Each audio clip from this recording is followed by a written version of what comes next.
이번호 우리 변화 이번호의 제목이 이제 에큐메니칼에 대한 것입니다. 그래서 제가 간략하게 요약해서 이게 상당히 이제 중요한 내용인데 대부분의 사람들이 잘 모르거나 관심이 없는 문제입니다. 그러나 이것은 우리 개인의 신앙생활에 특히 미래에 매우 중대한 문제로 다가오게 될 것입니다. 그래서 오늘 이 문제를 좀 간략하게 요약해서 설명을 드리겠습니다. 역대상 12장 32절에 보면 여러분 이 성경절을 잘 모르시는 성경절입니다만 상당히 중요한 내용이에요. 이사갈 자손 중에서 시세를 알고 이스라엘이 마땅히 행할 것을 아는 두목이 지도자가 200명이라 이렇게 나와 있습니다. 이 시세라고 하는 것은 현재 우리가 어떤 시대를 살고 있으며 앞으로 어디로 갈 것인가에 대한 판단입니다. 이런 방향과 현세를 제대로 분별해서 이러한 시대에 하나님의 백성들이 어떻게 살아야 되는지를 아는 지도자들이 있었다는 것이고 이것은 역시 오늘날도 마찬가지입니다. 그리스도인이 신앙생활하면서 반드시 알아야 할 것들이 몇 가지 있습니다. 가장 기본적인 것은 예수를 믿음으로 구원받는 원리를 제대로 깨닫고 이해를 해야 되겠죠. 그 다음에 두 번째는 구원받은 그리스도인이 살아가는 방법에 대해서 아주 세밀하게 구체적으로 잘 알아야 됩니다. 그리스도인이 되는 것으로 끝나는 것이 아니고 더 중요한 것은 어떻게 사느냐 하는 것입니다. 세 번째, 이 구원이라고 하는 것은 그냥 환상적으로 추상적으로 되는 것이 아니고 역사적 시간 속에서 이루어지고 완성되는 것입니다. 그래서 이 구원이 이루어지는 하나님께서 인간을 구원하시는 이 구원이 어떻게 진행되고 언제 무슨 일이 일어날 것이고 하는 역사적 과정을 알고 있어야 합니다. 그런데 이 하나님께서 인간을 구원하시는 일들을 사탄이 끊임없이 방해하고 있다는 것입니다. 어떻게 해서라도 하나님의 백성들이 구원을 받지 못하도록 방해하는 세력이 있는데 그것은 배후는 사탄이고 사탄은 이 지상의 세력들을 이용합니다. 그래서 우리가 또다시 알아야 될 것은 사탄의 일을 수행하는 이 악의 세력들의 정체를 알아야 합니다. 그런데 대체적으로 대부분의 그리스도인들이 예수를 믿음으로 구원받는 원리 대개 저것만 알고 교회를 다닙니다. 대체적으로 그렇습니다. 이 나머지 네 부분에 대해서는 사람들이 관심도 없고 잘 가르쳐지지도 않고 잘 배우지도 않아요. 근데 사실 저는 굉장히 중요한 것입니다. 근데 저러한 네 가지 중요한 이 신앙생활의 중요한 요소들은 어디에 다 들어있는가 하면 성경 예언 속에 나타납니다. 성경 예언을 모르면 또 두 번째부터 다섯 번째까지의 내용을 구체적으로 알 수가 없어요. 그런데 성경 예언에 대해서 무지하거나 무시하기 때문에 잘 모르고 예수를 믿어요. 계시록 20장 9절 10절에 보면은 마귀에 대해서 뭐라고 되어 있는가 하면은 저희를 미혹하는 마귀가, 미혹한다는 말은 길을 잘못 가르쳐 주는 것입니다. 잘못된 길로 끌고 가는 것을 미혹이라고 하는데 사탄의 직업이 미혹이에요. 끊임없이 여러분 개인들을 통해서 또 이 역사적 과정 속에서 사탄은 인간을 미혹하여 멸망하게 하려고 하는 것입니다. 여기 몇 성경절에 같은 내용들이 나옵니다. 마귀 사탄은 온 천하를 꿰는 자라고 되어 있습니다. 계시록 12장 9절에. 그 다음에 에베소 6장 11절에는 마귀의 괴계를, 마귀의 그 아주 간사한 꾀, 기술, 마귀의 속임수를 대적하기 위해서 하나님의 전신갑주를 입으라는 말씀이 또 나와 있습니다. 베드로전서 5장 8절과 9절에는 마귀가 우는 사자처럼 두루다니면서 삼킬 자를 찾는다고 되어 있습니다. 여러분 절대로 이 마귀를 무시하면 안 돼요. 아주 간교하고 아주 노련한 전략가입니다. 교묘한 방법으로 인간들을 미혹해서 멸망으로 끌고 가는 최고의 기술자예요. 그래서 이 마귀가 어떤 일을 시도하고 있는지 우리가 명확하게 예언을 통해서 알아야 될 필요가 있다는 것입니다. 자, 우선 인류를 파멸시키는 사탄의 전략이 무엇인가? 기본적인 사탄의 전략은 이것입니다. 사탄은 자신이 탈취한 이 지구상에 하나님의 나라가 세워지지 못하도록 끊임없이 방해 공작을 하고 있다는 것입니다. 구체적으로 말씀드리면 사탄 자신이 하나님 대신에 지구의 통치자가 되려고 합니다. 그렇게 되려면 지구상에 의인이 한 사람도 없어야 합니다. 의인이 하나라도 있으면 하나님께서 그 의인을 근거로 일하시기 때문에 자기가 통치를 하려면 의인이 없어야 됩니다. 그 다음에 온 세상을 묶어서 하나로 만들려고 하는 겁니다. 그 다음에 사탄이 이러한 모든 일을 수행할 때 인간 대리자를 통해서 일을 하고 있습니다. 이 명백한 사실을 알고 우리가 대처를 해야 건강하고 올바른 길을 찾을 수 있고 신앙을 할 수 있다는 것입니다. 사탄의 이러한 전략을 여러분이 잘 생각해 보시면 노아 당시의 세상의 형편은 하나님 쪽에서는 굉장한 위기였습니다. 의인이 거의 하나도 없어졌어요. 노아의 집 빼놓고는 전부 다 악에 물들어 버렸습니다. 노아마저 넘어가면 이제 사탄이 완전히 승리하는 겁니다. 이 순간에 하나님이 방치하시면 큰일 납니다. 그래서 개입하셔서 홍수로 세상을 심판하신 겁니다. 노아 홍수 이후에 사람들이 오랜 세월이 지나면서 하나님의 그 홍수의 의미를 다 잊어버리고 다시 큰 성과 대를 쌓았다. 이 대는 탑을 말하는 것입니다. 큰 성과 대를 건축하려고 했던 것은 철저하게 사탄의 전략이었습니다. 하나님께서 그것을 그냥 방치하실 수 없었습니다. 그래서 하나님께서 직접 내려오시고 개입하셔서 바벨탑 건축을 하지 못하도록 막으셨습니다. 여기에서 사탄이 패배하고 실패한 것입니다. 사탄의 전략은 변함이 없습니다. 지금도 사탄은 전 세계를 하나의 세계로 만들기 위해서 애써왔고 지금도 투쟁하고 있다는 것입니다. 이걸 우리가 알고 있어야 돼요. 집안에 아무리 큰 일이 벌어져도 갓난 아기는 아무것도 모릅니다. 집안에 무슨 일이 벌어지는지, 집이 망했는지, 지금 전세로 이사 가는지, 집을 사는지 아이는 아무것도 몰라요. 마찬가지로 이 지구상의 배후에서 진행되고 있는 이 엄청난 일에 대해서 대부분의 서민들은 아무것도 모릅니다. 그러나 일은 진행되고 있는 것입니다. 바벨탑 이야기를 잠깐 하겠습니다. 땅에 구음이 하나요, 언어가 하나다. 다 같은 말입니다. 말이 다 서로 통하고 있었습니다. 이래서 사람들이 하나로 모여서 연합하고 싶었어요. 그래서 성과 대를 쌓아 대 꼭대기를 하늘에 닿게 하여 우리 이름을 내고 온 지면에 흩어짐을 면하자는 것은 모여 살자는 것입니다. 하나님께서는 생육하고 번성하여 땅에 충만하라고 하셨어요. 그 말씀은 퍼져 살라는 것입니다. 근데 사탄은 사람들을 충동시켜서 큰 집을 하나 짓고 흩어지지 말고 한 군데 모여서 살아야 자기가 일하기가 쉽다는 거예요. 흩어져 놓으니까 노아 같은 사람들이 있는 거예요. 이번에는 하면 안 되니까 제대로 한번 해보자 해서 흩어진 사람들을 모으려고 하는 거예요.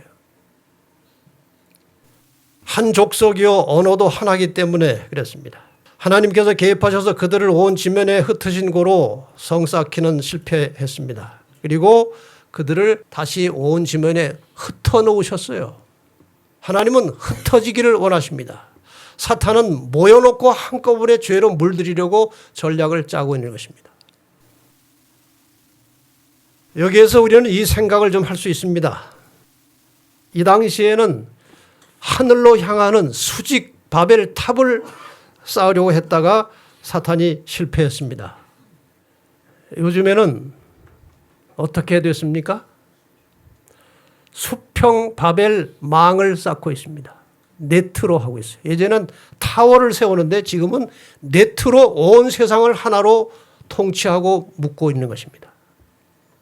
잘 보시기 바랍니다. 바로 이 수평 바벨탑, 이 네트로 세상을 묶는 가장 손쉬운 많은 사람들이 알고 있는 용어가 바로 세계화라는 것입니다. 여러분 세계화라는 말을 많이 들으시죠? 이 세계화라는 말이 굉장히 위험한 말이에요. 온 세상을 하나로 묶어서 통치하려고 하는 배후에서 나온 말입니다. 세계화라는 말이 결코 좋은 말이 아니에요. 이 세계화를 위해서 사탄이 발명해낸 발명품이 만들긴 인간이 만들었지만 사탄이 주는 지혜로 만든 거예요. 컴퓨터입니다. 인터넷으로 온 세상이 지금 하나가 되어가고 있습니다. 어디를 가든지 다 통합니다. 물론 편리한 점도 있지만 결국은 이것을 통해서 사탄과 하나님이 다시 한번 마지막 전쟁을 할 것이라고 저는 보고 있습니다. 사탄은 사단대로 온 세상을 악으로 물들이는 일에 이것을 사용할 것이고 하나님께서는 천국 복음을 순식간에 온 세상에 전하는 일에 이걸 사용하실 것입니다. 인간이 만들어 놓은 도구를 하나님께서 사용하셔서 전화 유복을 하실 것이라고 저는 기대하고 있습니다. 컴퓨터에 대해서 요즘은 핸드폰 가지고 온 세계가 하나가 되었습니다. 여기에 앉아가지고 미국에 있는 사람, 아프리카에 있는 사람, 영국에 있는 사람과 그냥 수시로 일을 현 시간으로 주고받는 것입니다. 세계가 하나가 되어가고 있어요. 그래서 요즘 태어난 아기들은 세계화된 아기들이 태어나는 것입니다. 온갖 다른 나라에서 만들어지는 음식을 먹고 옷을 입고 기계를 사용하고 사는 것입니다. 여러분 가지고 있는 물건 중에 상당히 많은 물건들이 딴 나라에서 온 것일 겁니다. 맞습니까? 이게 세계화예요, 세계화. 저게 보통 일이 아니라는 것이죠. 이미 하나님께서 세상의 역사는 정확하게 미리 말씀해 놓으셨습니다. 저 신상 속에 보면 그 세계화하면 안 되는 겁니다. 저 머리 바벨론 제국으로 통치를 해보려고 했습니다. 실패했죠. 다시 은으로 된 가슴이 상징하는 페르시아 제국이 세워졌지만 인간 나라는 영원하지 않습니다. 또 실패했습니다. 노스로 된 배와 넓적다리가 상징하는 그리스 제국도 얼마의 세월이 지난 다음에 망했습니다. 그 다음에 철로 된 종아리가 상징하는 로마 제국도 영원할 것 같았지만 망했습니다. 이렇게 거대한 제국을 하나님께서 흩어놓으셨습니다. 철과 진흙으로 된 발은 이 인간 나라를 하나님께서 쪼개놓으신 것입니다. 흩어놓으신 것입니다. 지금 우리는 발가락 시대에 살고 있습니다. 인간들이 이것을 다시 통합하기 위해서 여러 가지 노력을 하고 투쟁을 하고 전략을 짜겠지만 이미 결론은 이 발가락에 대해서 하나님께서 결론은 만들어 주셨습니다. 현 시대는 여러분과 제가 살고 있는 현 시대는 철과 진흙이 섞여 있는 신상의 발가락 시대입니다. 철같이 강한 나라들과 흙같이 약한 나라들이 공존하지만 하나로 합쳐지 않는 마지막 시대에 우리가 살고 있어요. 하나님께서 이미 선언하셨습니다. 이 열왕의 때에 하늘에 하나님이 한 나라를 세우시리니 이것은 영원히 망하지도 아니할 것이요 그 국권이 다른 백성에게로 돌아가지도 아니할 것이요 도리어 이 모든 나라를 쳐서 멸하고 영원히 설 것이라. 이 발가락 시대 이후에는 인간 나라가 제국을 통일하는 것이 아니고 하나님의 나라가 세워지도록 되어 있습니다. 믿으십니까? 예수 그리스도의 재림을 통해서 인간 나라는 끝이 나는 것이고 하나님의 나라가 세워지게 되어 있어요. 그런데 사탄이 마지막 순간까지 예수께서 오시기 전에 이 세상 나라를 하나로 통일해서 자기가 지배하려고 하는 욕심을 버리지 않고 끝까지 투쟁하다가 망할 겁니다. 그래서 이 말세에 다시 사탄이 세계를 통일하려고 하는 전략이 있습니다. 이 전략은 이미 요한계시록에 예언이 되어 있습니다만은 일단 현상을 먼저 설명드리고 마지막에 이 예언으로 제가 마무리를 하겠습니다. 우선 이 사탄의 마지막 전략은 종교적으로 정치적으로 세계를 통합하는 것인데 여기에 관련된 용어들 중에 여러분이 듣고 아시는 용어들이 상당수가 있습니다. 그 중에 하나가 에큐메니칼이고 에큐메니칼이라고 하는 말은 다른 말로 하면 종교연합운동입니다. 온 세상의 종교를 하나로 묶으려고 하는 것입니다. 그 다음에 종교다원주의라는 말이 또 한참 돌아다녔습니다. 이것은 기독교만 구원받는 종교가 아니다. 뭐 불교, 힌두교, 이슬람교 뭐 이런 여러 다른 종교도 다 나름대로의 구원의 길이 있고 그러니 다 서로가 인정해주고 공존해야 된다. 간단하게 말하면 그런 사상입니다. 근데 요즘은 종교다운주의를 넘어서 종교 혼합주의로 가고 있어요. 자, 이제 그러지 말고 이 모든 종교를 다 이렇게 혼합시켜서 이 종교를 하나의 덩어리로 만들어 보자. 그런 움직임이 지금 일어나고 있습니다. 나중에 다시 더 말씀드리겠습니다. 그 다음에 이 에큐메니카를 주도하는 상당히 영향력 있는 단체 중에 하나가 WCC라는 것입니다. 이것은 세계교회협의회라고 하고 있습니다. 그 다음에 정치적으로는 온 세상을 하나의 새로운 세계와 질서로 만들기 위해서 New World Order이라고 하는 이런 제목으로 다르게 말하면 신세계 질서라고 하는 말로 이 온 지구상의 정치적인 구조를 같이 통합해서 하나의 새로운 구도를 질서를 만들어 보자는 움직임이 지금 계속돼 왔고 지금도 진행 중에 있습니다. 이렇게 해서 세계 단일 정부를 만들어 보자는 것입니다. 하나의 정부로 만들어서 세상을 통치해 보자는 것입니다. 자, 여기 뭐 전체를 다 설명드릴 수 없고 오늘 제목에 관련된 이 에큐메니칼이라고 하는 것이 무엇인지 먼저 설명을 잠시 드리겠습니다. 오늘 다른 날보다 좀 분량이 많기 때문에 좀 빨리 가겠습니다. 이제부터. 이 에큐메니칼이라고 하는 말은 헬라어 오이쿠메네라고 하는 말에서 나왔습니다. 이 말은 사람이 거주하고 있는 모든 세상을 의미하는 것입니다. 그래서 에큐메니칼, 현대 우리가 사용하고 있는 에큐메니칼이라는 말의 용어의 뜻은 온 세계가 같은 언어, 같은 문화, 같은 종교, 통치 등의 영역에서 일치되고 하나가 되자고 하는 그런 의미를 가지고 있습니다. 이것이 에큐메니칼이라고 하는 말입니다. 그래서 이 에큐메니칼을 주도하는 대표적인 실체 중에 하나가 좀 전에 말씀드렸던 WCC입니다. World Council of Churches. 이게 WCC, 이게 세계교회협의회를 말하는 것입니다. 이 세계교회협의회는 1948년 네덜란드 암스테르담에서 147개의 개신교 교파가 발족했는데 현재는 348개의 교파가 연합해서 활동을 하고 있습니다. 목표가 무엇이냐? 눈으로 확인할 수 있도록 한 믿음과 한 성찬으로 교제하는 일치된 또는 통일된 교회를 만드는 것이 WCC의 목표입니다. 초기에는 이렇게 개신교, 세계에 흩어져 있는 개신교 전체를 하나의 교회로 만들자는 의도였지만 지금은 모든 종교까지 다 포함해서 하나가 되려고 하는 운동까지 시작하고 있습니다. 시작은 개신교 단체로 출발했지만 현재는 이 가톨릭 교회도 업소보로 참석을 하고 있습니다.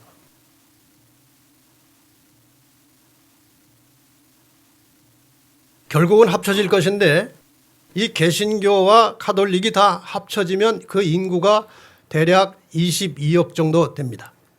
어마어마하게 많은 인구를 이 교회가 포함하고 있어요. 이 WCC 총회 활동을 몇 가지만, 중요한 총회 몇 가지만 요약해서 설명을 드리겠습니다. 3차 총회가 1961년도에 인도 뉴델리에서 있었어요. 여기에서 아주 희한한 결의를 했습니다. 그리스도는 우주의 창조주이시기 때문에 힌두교, 불교, 이슬람교에도 임하신다. 이게 개신교, 기독교 단체가 한 주장입니다. 순수한 기독교 정신을 포기한 것입니다. 그래서 만들어낸 다른 그리스도가 하나 태어난 겁니다. 이게 우주적 그리스도의 형상으로 그려놓은 것입니다. 모양은 그리스도인데 앉아있는 모습은 불상입니다. 이게 우주적 그리스도의 모습이라고 이 사람들이 그려놓은 거예요. 희한한 일들이 벌어지고 있어요. 이 세상에 지금. 4차 총회 1968년 스웨덴 업살라에서 4차 총회가 있었는데 다른 종교인들을 포용하기 위해서 기독교가 사용하는 그리스도인이라는 말을 사용하지 않기로 하고 그 다음에 신자라는 용어를 쓰기 시작했습니다. 불교 신자, 기독교 신자, 힌두교 신자, 이렇게 모두가 다 신자라고 그렇게 부르기 시작했어요. 7차 총회는 1991년 호주 캔버라에서 있었습니다. 여기에서는 드디어 비기독교 종교 대표자들, 다른 종교의 대표자들, 더 나아가서 점술가들, 심령술사들, 마술사들, 무당까지 포함해서 세계 15개 종교 대표자들을 초청해서 모임을 가졌습니다. 마침내 기독교는 무속신앙까지 포함해서 이방 종교가 이 기독교의 혼합이 되어버린 것입니다. 이것이 WCC가 지금까지 끌고 온 하나의 흐름이에요. 그 다음에 에큐메니카를 주도하는 대표적인 또 하나의 실체이면서 실세라고 할 수 있는 것은 가톨릭입니다. 종교연합운동은 거의 뒤에서 가톨릭이 주도하고 있습니다. 많은 사람들이 사실을 잘 모르고 교황을 찬양하고 옹호합니다. 그러나 뒤에서는 지금 이런 일들이 벌어지고 있다는 사실을 아실 필요가 있습니다. 가톨릭은 원래 가톨릭에만 구원이 있다. 그리고 다른 모든 개신교를 포함해서 종교를 완전히 무시했습니다. 전혀 연합될 화해할 가능성이 보이지 않았습니다. 그런데 이것이 언제부터 바뀌었는가 하면은 1962년에 시작돼서 1965년에 끝난, 뭐 1년 내내 회의하는 것이 아니고 연말에 한 석 달 정도 회의를 합니다. 그렇게 해서 3년, 4년 동안 회의를 한 것이 제2차 바티칸 공의회라는 것입니다. 이 회의 동안에 여러 가지 변화가 일어났습니다. 여기에서 주로 합의한 내용은 갈라진 교회나 타 종교와 대화해서 화해하고 일치해서 협력을 추구해야 한다. 여기 갈라진 교회는 개신교를 말하는 것입니다. 개신교를 포함해서 다른 종교와도 대화해서 화해하고 일치하고 협력해야 된다. 이런 결정을 했습니다. 종교의 자유와 양심의 자유를 지지한다. 다른 종교 믿어도 그전에는 다른 종교는 안 된다고 그랬습니다. 천주교만이, 가톨릭만이 유일한 구원의 통로라고 주장했어요. 그런데 이제 그렇지 않다. 모든 사람은 종교의 자유가 있고 양심의 자유가 있다. 지역의 문화를 존중하고 교회의 모든 면에 토착화를 도입한다. 그러니까 각각의 자기 종교, 뭐 토속 종교든지 어떤 종교든지 우리가 다 존중하겠다. 그런 의미예요. 그 다음에 종교 암묵시대 동안에 있었던 여러 가지 정말 무시무시한 기독교인들을, 개신교인들을 죽이고 박해한 것에 대해서 사과하지 않았어요. 잘못을 인정하지 않았습니다. 그런데 이 바티칸 공회를 통해서 사과하는 표현을 썼다는 것입니다. 첫째, 공산주의 발생에 그리스도인의 부분적 책임이 있다. 부분적 책임이 아니라 이 공산주의 발생하는 데는 가톨릭이 결정적인 역할을 했습니다. 역사적으로. 교회가 갈릴레오 사건을 일으킨 것은 잘못이다. 무슨 얘기인지 아시죠? 그 당시 과학까지 교회가 다 마음대로 좌우했어요. 그 당시는 이 지구가 평평하다고 사람들이 생각하고 있었습니다. 근데 갈릴레오가 지구가 둥그렇고 지구가 돈다 하고 주장했다가 종교재판을 받게 되었습니다. 취소를 하든지 죽든지 둘 중에 하나예요. 살려고 취소했습니다. 그리고 나오다가 그래도 돈다. 내가 뭐 취소했다고 안 도냐? 그래도 돈다. 그런 이야기예요. 이 갈릴레오 사건을 자기들이 한 게 잘못했다고 사과한 것입니다. 16세기 교회 분열의 책임은 양측에 있다. 이 16세기는 종교개혁의 시기였습니다. 1500년대니까요. 이건 절대적으로 이 루터가 반역을 일으키는 것이고 개신교 모든 파들은 다 잘못됐다고 했지만 이 교회가 분열되는 것은 우리도 책임이 있다. 이렇게 인정한 거예요. 분열 이후에 일치 노력에 등하는 잘못이다. 그동안 일치하도록 노력을 했어야 되는데 지금까지 우리가 노력을 안 했다. 이게 바로 1962년에 있었던 회의에서 결의된 내용들입니다. 그 다음에 교회가 과거에 종교 자유를 침해한 것은 반복음적이다. 예수 믿는 사람들 많이 죽였는데 이거는 복음에 어긋나는 일이다. 이런 고백을 했어요. 엄청난 변화가 시작된 것입니다.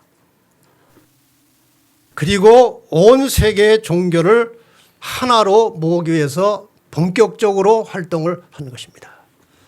온 세상에 하나의 종교만 있어야 된다는 거예요. 한국에도 이전에 현 교황이 방문했죠.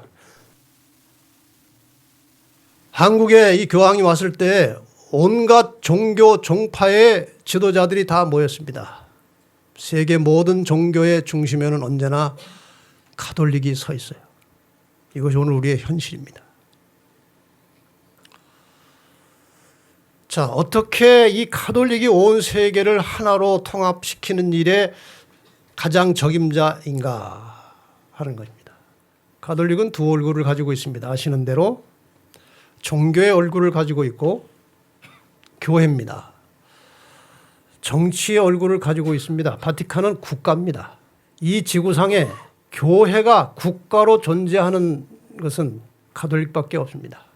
그러니까 세계의 모든 종교와 정치에 직접 관여할 수 있는 유일한 힘이 교황에게 있는 것입니다. 세계 종교는 시간이 지나면서 가톨릭 중심으로 연합이 되고 있습니다. 아무도 이 흐름을 거역할 수 없고 마침내 온 세계는 가톨릭 중심으로 하나가 되고 말 것입니다. 언젠가는 이렇게 됩니다. 지금 상당히 무르익어 있습니다. 세계의 정치는 시간이 지날수록 교황 중심으로 흐르고 있습니다. 아무도 이 흐름을 거역할 수 없고 마침내 온 세계는 교황권에게 굴복하고 말 것입니다. 이렇게 지금 세상의 역사가 흘러가고 있다는 것이죠. 이것이 성경에 이미 예언되었다는 겁니다. 그래서 마지막 잠깐 동안에 이 성경에 예언된 에큐메니칼의 실체를 설명드리면서 마지막 말씀을 정리하려고 합니다. 우리가 예언을 통해서 보면은 세계의 흐름을 상당히 정확하게 읽을 수 있어요. 인간 나라를 통치하려고 하는 사탄의 전략이 어떻게 흘러왔는지 잠깐 도표를 가지고 설명을 드리겠습니다. 여기 이스라엘, 구약의 여자 이스라엘이 있고 신약의 여자 교회가 있습니다. 하나님의 백성들입니다. 이들을 완전히 전멸시키기 위해서 사탄이 역사를 통해서 일을 해왔는데 이스라엘을 가장 첫 번째 공격한 나라는 애굽이고 그 다음에 아수르고 그 다음에 바벨론 그리고 페르시아 그리고 헬라 로마 제국. 로마 제국은 구약의 이스라엘도 핍박했고 여자의 우선 예수 그리스도를 십자가에 못 박았고 그 다음에 교회도 핍박했습니다. 그러니까 하나님을 대적하는 가장 대표적인 핍박의 세력은 로마 제국입니다. 아까 잠깐 보신 대로 로마 제국은 분열됐습니다. 이 분열된 상태에서 아주 작은 힘으로 시작해서 세상을 지배하게 된 또 하나의 다른 세력이 올라가는데 이것이 로마 교회입니다. 1000년 이상 하나님의 백성들을 핍박하고 죽였습니다. 그러나 1798년에 교황 비오 6세가 프랑스 나폴레옹 군대에게 잡혀가서 옥사함으로 일단 교황의 그 세력이 끝났습니다. 1798년에. 그런데 1929년에 그 잃었던 바티칸을 되찾고 상처가 나아서 다시 올라왔습니다. 이 마지막에 다시 올라와서의 타겟은 남은 자손들입니다. 끝까지 하나님께 충성하는 남은 자손들을 공격하기 위해서 올라왔습니다. 이제 이 남은 자손들은 어떻게 공격을 받을 것인가? 온 세계를 지금 로마 교회가 하나로 묶어가고 있는데 끝까지 그 하나의 세계에 들어가지 않는 남은 자손이 있는 거예요. 이들을 이제 핍박하는 것입니다. 핍박은 그래서 오는 거예요. 세계 평화를 내세우고 세계가 다 하나로 연합해서 잘 살아보자고 얘기하는데 끝까지 안 들어가는 남은 자손이 있는 거예요. 이들을 쓸어버리는 것이 사탄의 마지막 전략인데 절대로 하나님께서는 패배하지 않으십니다. 그분이 승리하실 것입니다. 그러나 잠깐 동안 남은 자손들에게 다가오는 핍박은 필연적이고 피할 수가 없습니다. 그래서 얼마 동안 핍박이 있을 것입니다. 사탄이 세계를 통일한 것처럼 그렇게 보일 때가 있을 것입니다. 끝까지 사탄이 세계를 통일시키는데 방해 세력은 남은 자손들이에요.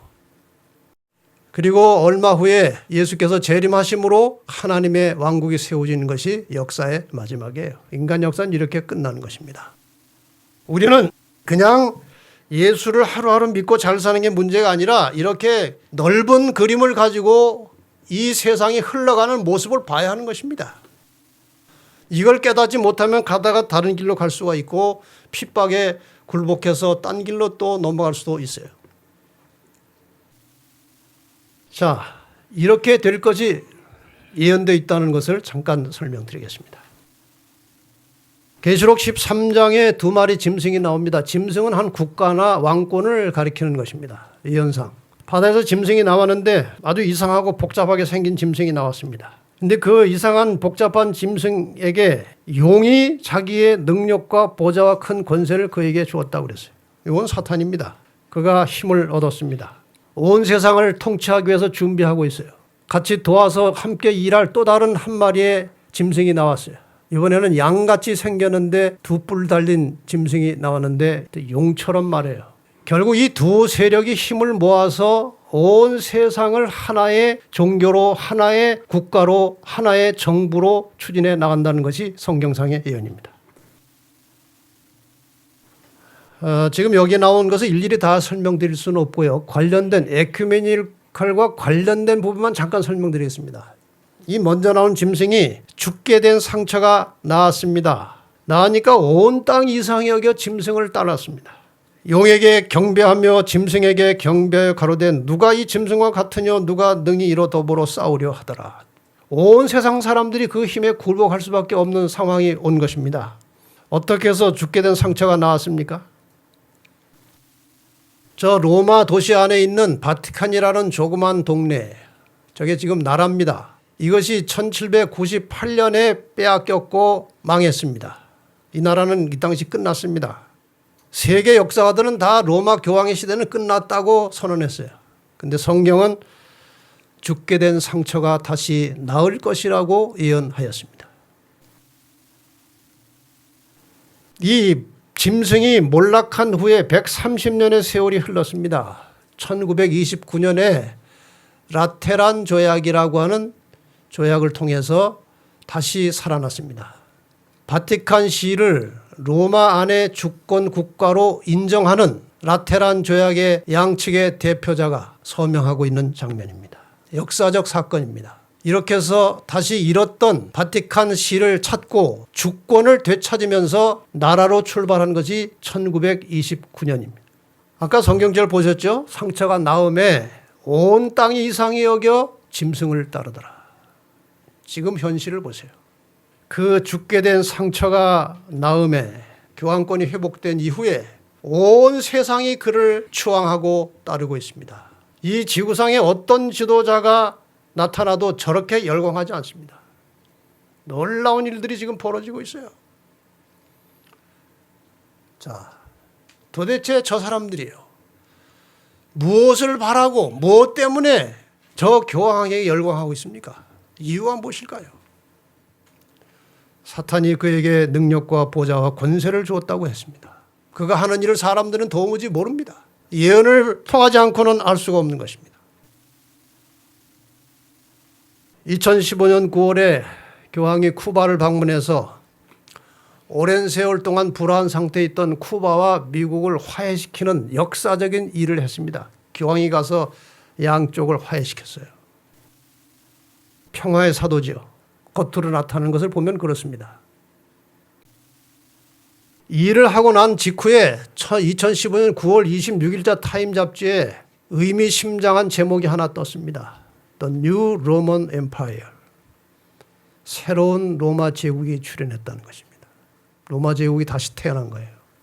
이미 오래전에 1651년에 이 토마스 홉즈라고 하는 아주 유명한 역사 철학가가 기록한 리바이어던이라는 책에 보면 이미 여기에서 예고를 해놨습니다. 만일 누구든지 이 거대한 교회의 지배권의 근원을 곰곰이 생각해 본다면 교황권은 다름 아닌 왕관을 쓰고 로마 제국의 무덤 위에 앉아있는 유령이라는 사실을 쉽게 알 수 있을 것이다. 정확하게 예언했습니다. 이렇게 해서 다시 새로운 로마 제국이 탄생한 것입니다. 세계를 지배하기 위한 준비가 거의 갖춰졌다는 신호입니다. 세계를 지배할 날이 멀지 않았다는 것입니다. 계시록 13장 8절에 성경은 명확하게 말씀하고 계십니다. 같이 한번 읽어볼까요? 시작. 어린 양의 생명책에 창세 이후로 농명되지 못하고 이 땅에 사는 자들은 다 짐승에게 경배하리라. 조만간 온 세상의 정치는, 그리고 종교는, 심지어는 경제까지도 교황권을 중심으로 하나가 될 것입니다. 여러 가지 장애 요소가 있지만 성경에 그렇게 예언됐기 때문에 저는 확신을 가지고 말씀을 드립니다. 그렇게 될 것입니다. 자, 이제 우리는 양쪽이 하나입니다. 농명책에 이름이 기록된 하나님의 자녀로 생존하든지 아니면 교황의 권세에 굴복하든지 둘 중에 하나입니다. 지금까지 드린 말씀을 토대로 이제 마지막 정리를 하고 마치겠습니다.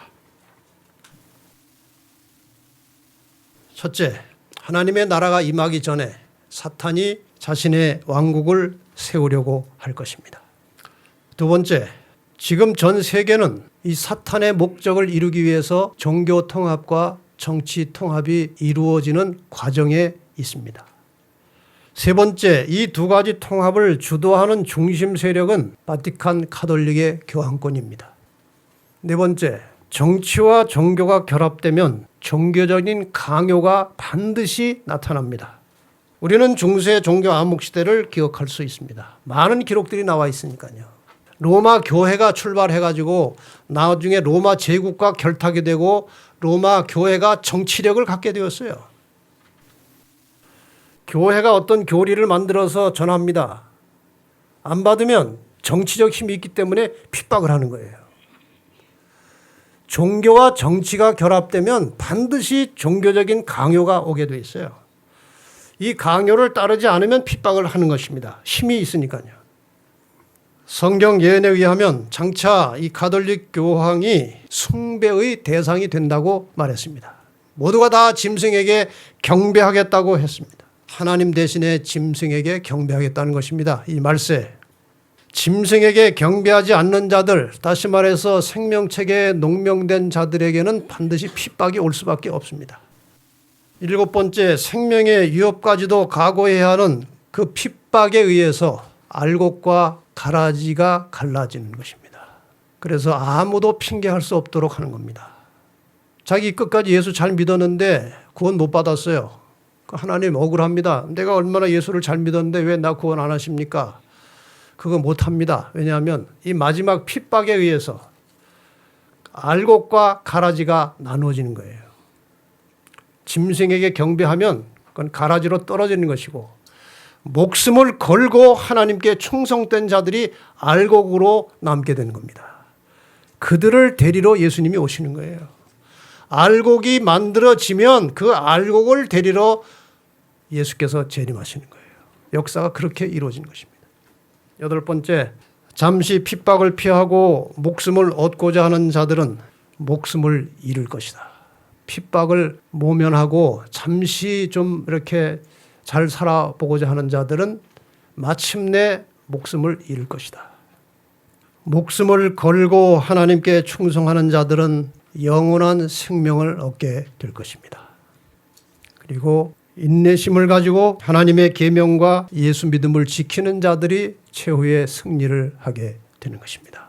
여러분, 저는 제 이야기를 드린 것이 아니고 성경 예언과 그동안 흘러온 역사적 과정과 현재 세상에서 일어나는 모든 사건들을 종합해서 여러분들에게 정리해서 말씀드린 것입니다. 믿으셔도 됩니다. 이건 제 말이 아니고 성경에 예언된 것입니다. 어차피 이렇게 가는 거예요. 바로 이러한 상황 때문에 하나님께서는 많은 말씀으로 우리에게 약속하시고 보장을 하셨습니다. 계시록 13장은 아까 그 짐승에 나오는 장인데 결국 하나님 백성들이 받을 핍박에 대해서 설명을 하면서 이렇게 기록하고 있습니다. 사로잡는 자는 사로잡힐 것이요 칼에 죽이는 자는 자기도 마땅히 칼에 죽으리니 성도들의 인내와 믿음이 여기 있느니라. 무슨 말씀입니까? 하나님의 백성들이 사로잡힐 수도 있고 칼에 죽임을 당하는 위험에 처할 수도 있다 그 말이죠. 그러나 결국에 가서는 어떻게 된다고요? 사로잡으려고 하는 자들이 잡힐 것이고 칼로 죽이려고 하던 자들이 죽임을 당할 것이다. 그러니까 성도들이 인내와 믿음을 가지라는 것입니다. 왜 인내해야 됩니까? 지금은 힘들지만 조금만 참으면 이길 수 있으니까 지금 참으라는 거예요. 힘들어도 참으라는 것입니다. 이길 수 있다는 겁니다.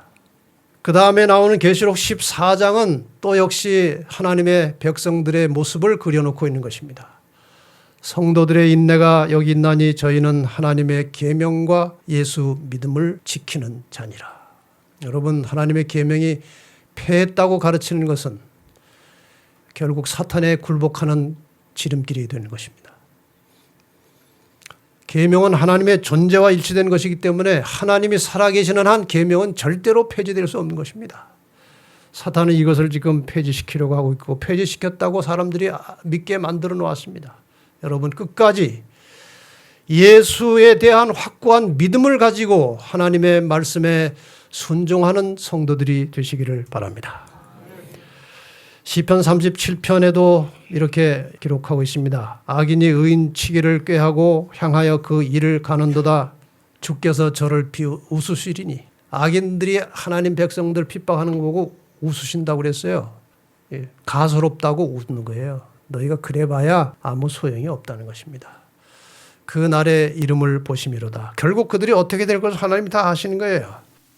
악인이 칼을 빼고 활을 당겨 가난하고 궁핍한 자를 엎드려 때리며 행위가 정직한 자를 죽이고자 하나 그 칼은 자기의 마음을 찌르고 그 활은 부러지리로다.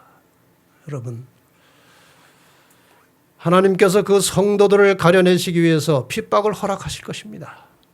여러분, 믿음과 인내심을 가지고 끝까지 견디시면 승리할 수 있다는 확신과 믿음을 가지고 오늘 하루하루의 시험도 이기실 뿐만 아니라 닥쳐오는 미래의 환난도 극복하시고 승리하시게 되기를 바랍니다. 내가 죽도록 충성하라. 그리하면 내가 생명의 면류관을 내게 주리라. 여러분, 하루하루 승리하시기를 바랍니다. 믿음 안에서 그리스도의 능력 힘입어서 승리하시기를 바랍니다. 그리고 장차 미래에 있을 어떤 환난과 핍박이 올지라도 이미 다 배우셨습니다. 이미 다 알고 있습니다. 이것이 어떻게 될 것을 우리는 다 보고 알고 있어요. 그러니까 끝까지 어떤 위험이 와도 끝까지 잘 견디시고 그리스도의 은혜 안에서 성령의 능력을 힘입어서 승리하는 성도들이 되시기를 간절히 바랍니다.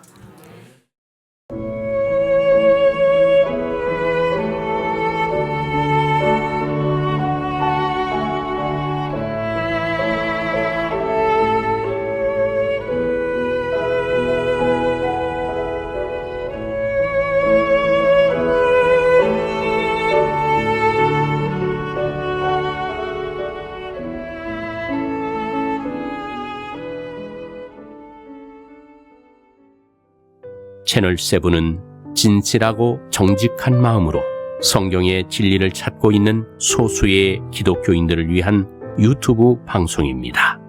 많이 청취하시고 주변의 기독교인들과 공유하여 주시면 감사하겠습니다.